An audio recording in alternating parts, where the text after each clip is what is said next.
జీవితంలో యువతను ఒక్కసారి చూస్తే ఆ యువత వాళ్ళ జీవితాలను వాళ్ళే ఖతం చేసుకుంటున్నారు.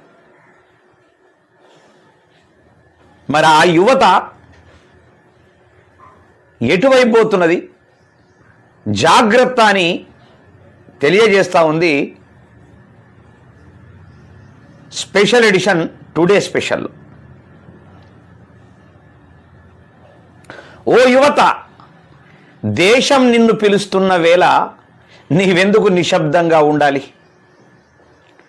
ప్రజల కష్టాలు కళ్ళ ముందు కనిపిస్తుంటే పక్కన నిలబడేందుకు ముందుకు రావాలి. చిన్న అడుగైన వేయాలి. అదే మహత్తర మార్పుకు ఆరంభమవుతుంది. ఎవరు ఏమనుకున్నా నీ లక్ష్యాన్ని విడిచిపెట్టకూడదు. పడిపోవడం తప్పు కాదు, లేవకపోవడమే తప్పు. రాజకీయాలు మోసానికి కాదు, సేవకు ప్రతీక కావాలి. అన్యాయం ఎదురైతే మౌనంగా ఉండకూడదు. నిజం కోసం ధైర్యంగా నిలబడి నీ స్వరాన్ని వినిపించాలి. మార్గం కఠినంగా అనిపించిన సంకల్పాన్ని మరింత బలపరచాలి.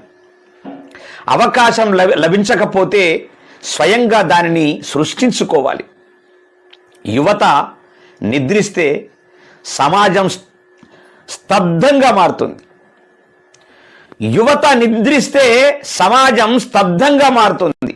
యువత ముందుకు వస్తే దేశ భవిష్యత్తు రూపుదిద్దుకుంటుంది. ధనం కోసం కాదు, కీర్తి కోసం కాదు, ప్రజల సేవ కోసం నిలబడినప్పుడే నిజమైన గౌరవం లభిస్తుంది. నీ ఒక్క అడుగు అనేక మందికి మార్గదర్శకం అవుతుంది. నీ ఒక్క మాట వేల మందికి ధైర్యం నింపుతుందని, అందువల్ల భయాలను విడిచిపెట్టి ముందుకు సాగాలి. ఓ యువత, నీవు రాజకీయ నాయకుడు అయితేనే సమాజంలో మార్పును సాధిస్తుంది. ఇది గుర్తుపెట్టుకో అని ఎస్బిఎన్ చారన్న సంపాదకులు టుడే స్పెషల్లో చెప్పేసిండ్రు. యువత విచ్చలవిడితనంతో యువత ఆగమైపోయింది. ఆ యువత ఆగం కావడం పట్లనే రాజకీయ నాయకులు రెచ్చిపోయి ఇష్టం ఉన్నట్లు ప్రవర్తిస్తున్నారు. దాన్ని ఎదిరించే శక్తి యువత లోపల రక్తము చచ్చుబడిపోయింది. పెరాలసిస్ వచ్చేసింది. యువత రక్తానికి పెరాలసిస్ వచ్చేసింది.